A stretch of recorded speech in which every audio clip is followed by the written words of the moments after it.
So hello everyone. I made another game for another jam, the first Brackeys Jam of the year. There were some themes, What's Behind the Door one, which was the theme that was the most unique out of all of them, but you already heard this many times before.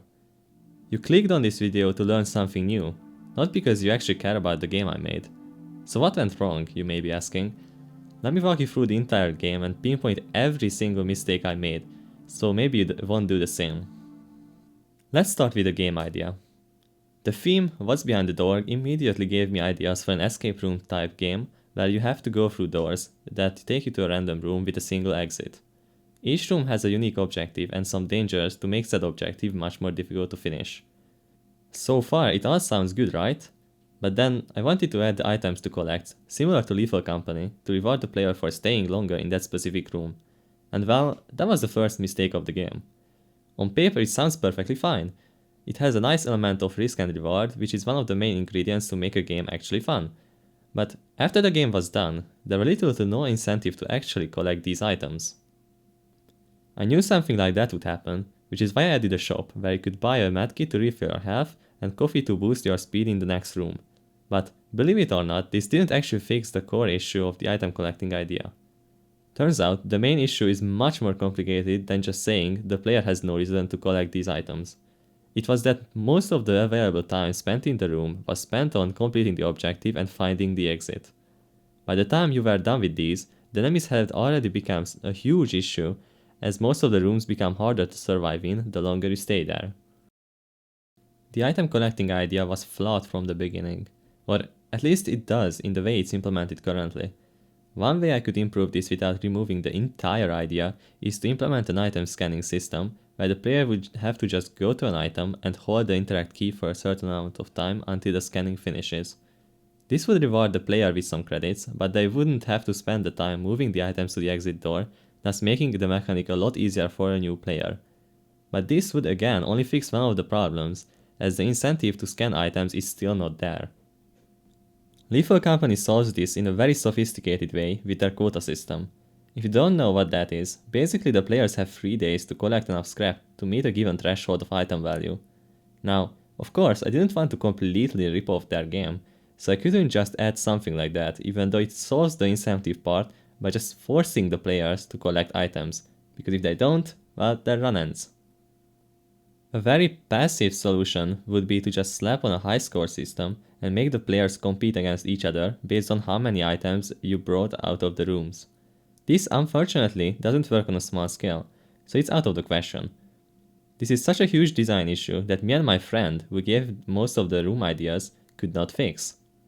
Now you'd probably ask, hey Redline, why don't you add more items to the item shop so that people could buy more stuff, which would make more demand for getting credits?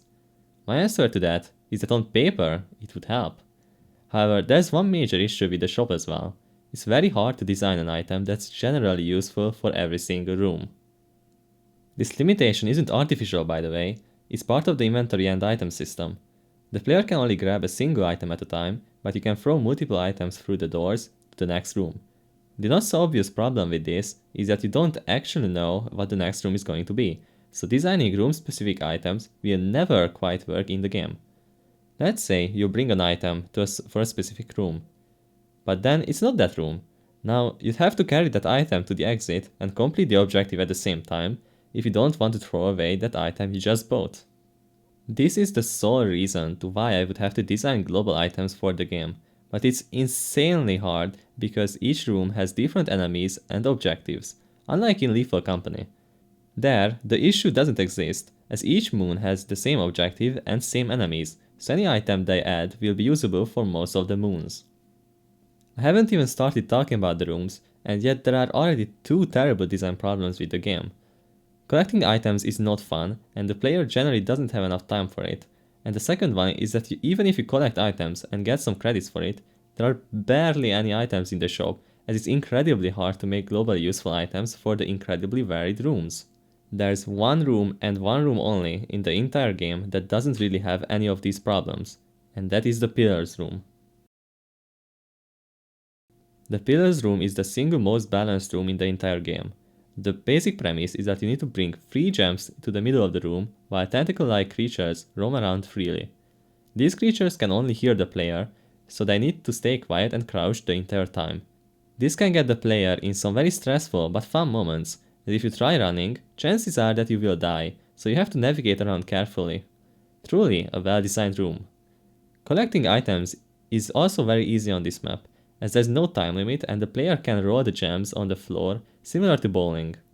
The sound design is also really good here, and honestly is the only room in the entire game where I can confidently say that it is good. Now let's talk about a room that isn't as good, the storage room. Here the player has to find 5 marked boxes and throw them into an item chute located near the exit of the room. There's a twist here though. Every around 4 seconds or so, a new box enemy spawns in that slowly moves towards the player. Slowly over time, as more boxes begin to spawn, they start to form tsunami-like waves, and if you get caught in it, death is inevitable. This by itself sounds like a really fun room, and it would be if it wasn't the amount of lag the box AIs generate sometimes. This isn't really a game design problem, it's more a coding one, but basically, the player can move in such a way that causes the boxes to bunch up and do a ton of collisions with each other, which, as a result, creates a ton of lag. I tried mitigating this issue by switching to the Jolt physics engine, and it did help, but it's still really bad on some computers. The biggest issue in this room, however, is balancing between doing the objective and collecting items to sell. We already went through this issue, but for this room it really shows itself. The entire room is on a time limit, as the boxes get faster over time. After about 3 minutes, the boxes become faster than the player, which means that the player has to complete the room in that time, which is not always an easy task, especially for new players. The cheese room is another one of those rooms with bad coding in them. The basic idea is that you spawn in the middle of the room and have to find the door located in one of the corners of the platform you spawn on. The map is filled with cheese and one of them is an enemy.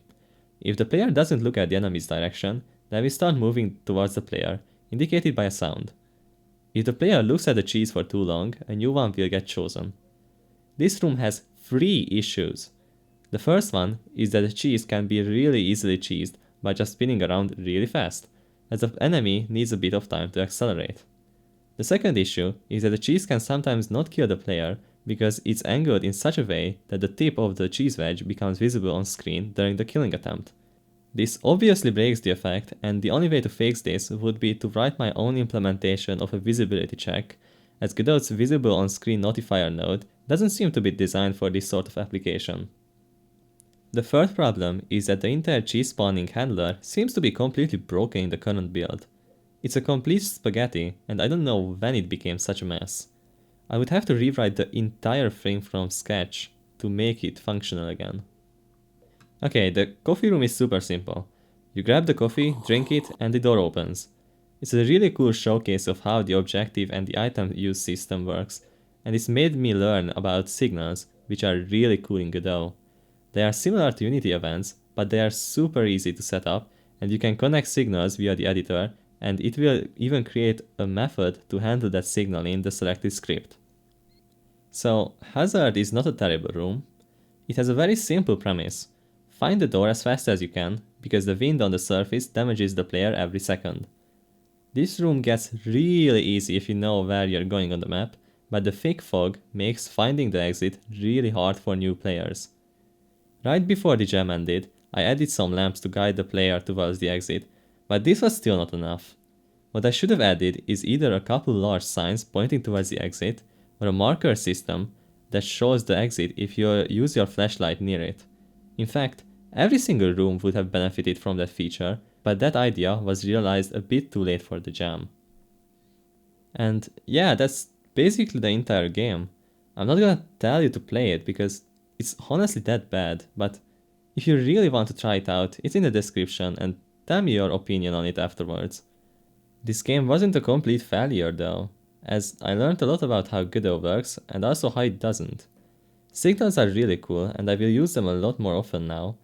I also learned about navigation agents and how to use Fmod properly as well.